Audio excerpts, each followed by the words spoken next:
Hey guys, and welcome to the Old Ultra Runner channel. I'm your host, Jay Tynert. Today, I am just going to tell an old running story. It's one from my past, one that was one of my better experiences, something that I remember very well to this day. It was back in 1993, I believe. It was either 92 or 93. I believe it was 93. It was before we had GPS watches or any of that stuff. First marathon, I had a group of friends that I ran with quite often. I had one time Sean, who I ran a lot of races starting in probably 88 or 89. We were very competitive, had a lot of friendly banter back and forth, trying to beat each other and compete. We did long cycling rides. We did triathlons, duathlons, running races, and we were always trying to one-up each other. But we joked all the time. We were good friends and hung out a lot. Well, back in those days, he lived near White Rock Lake in Dallas. I still lived in the mid-cities, but I was driving over there quite often and running with him. We also had some other friends that lived in the area, so we would often run with them as well. Well, I got to where there were times I would go over there and run, and I remember one of the times there were probably 5 or 6 of us that were friends, and we were running around the lake. And back in those days, there was a famous runner, Francie LaRue Smith, who was a 5-time Olympian for the U.S. She had been on the Olympic team in 1972, and in 1976 she had made the team in 80 when we boycotted, so she didn't get to compete. She went in 88 in the 10,000 meters and placed 5th in the Olympics. Well, in 92 she switched to the marathon. She made the Olympic team, and she went and competed in Barcelona. Well, from what I'm remembering, this is 1993. I was training for my first marathon that I ran in November 1993. I don't really remember what month it was or anything, but there was a group of us out there running, and Francie LaRue used to live in Dallas, and she used to come run along White Rock Lake quite often. I actually think in the evenings she would have already done her hard workout. She might have even been to the track, and then she would come out to the lake and just do like a cool down run. It was usually just her running with her dog along the lake trail, and we'd see her out there quite often. Well, one of the runs, we're out there and there's 5 or 6 of us, and she comes coasting by like she always did, very fast. It was easy for her, but it was too fast for us. She's cruising along with her dog just very comfortably and flying by us. And one of our friends, I'll call him Thomas, was there, and he decided, he says, well, I'm not going to let a woman beat me. And he took off real hard after her, and he's like sprinting to try to catch up with her. Finally, he catches up with her, gets in front of her for about 5 yards that he ran in front of her, and then it exhausted him, and he slowed down and came back to us.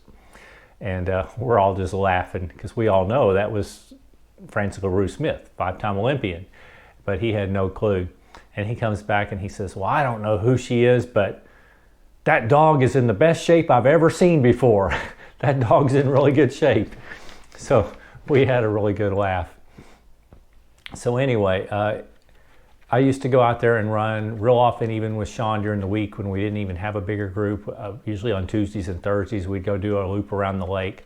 A loop around the lake was about 9.1 miles. Now, we didn't measure it with GPSs, but it had been measured with measuring wheels for races, and it had been measured with bicycle computers, cyclometers. So we were pretty sure this distance being 9.1 around the lake the way we went it.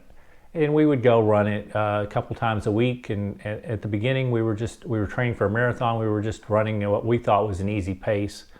We were probably running 112 to 120 for a loop, so 8 to 9 minute miles.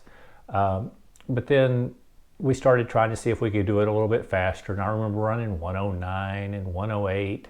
And Sean and I started getting a little more competitive, who could run the faster time. And I think I ran a 107 and was maybe a little bit ahead of him. But then he ran a 106, and then he went one day on a weekend and he ran a 104 or something. And he was way ahead of me, because I think the fastest I still had was like a 107. And I remember us taking off this one day.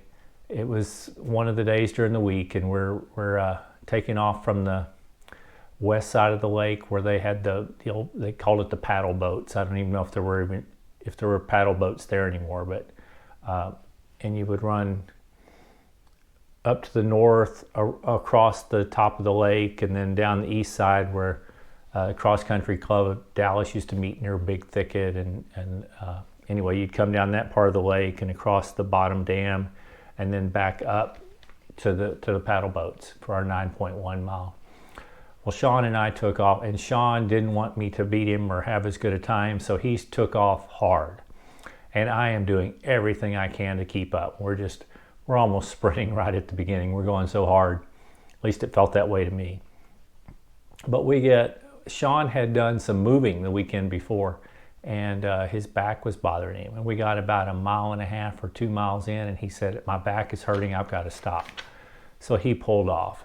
And he said, "But go on, keep going." So I kept going, and I got another probably 1 or 2 miles along the way, and coming the opposite direction, I passed a couple girls that we knew from running out at the lake, and they said to me, "Oh, Francie LaRue Smith's just up the way a little bit. If you run really fast, you can see her, or you can catch her."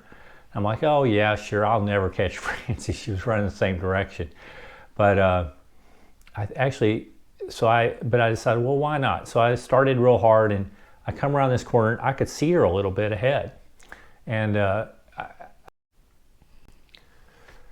think she was slightly injured. She was running with friends. She was actually taking it very easy that day, I think. She was just running with friends.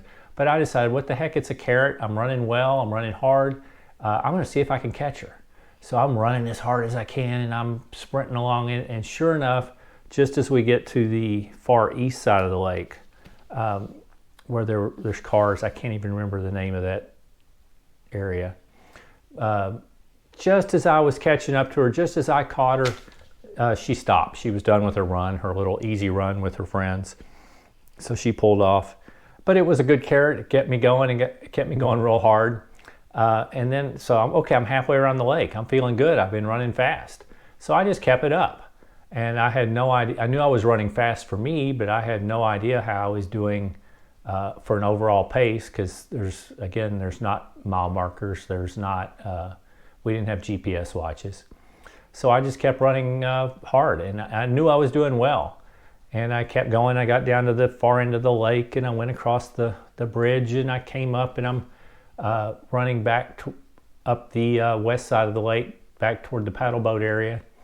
And I get to the finish, and I hit my watch, and I had done the loop in like 102, just over 102 in a few seconds, which worked out to like a 6:45 or 6:46 per mile pace.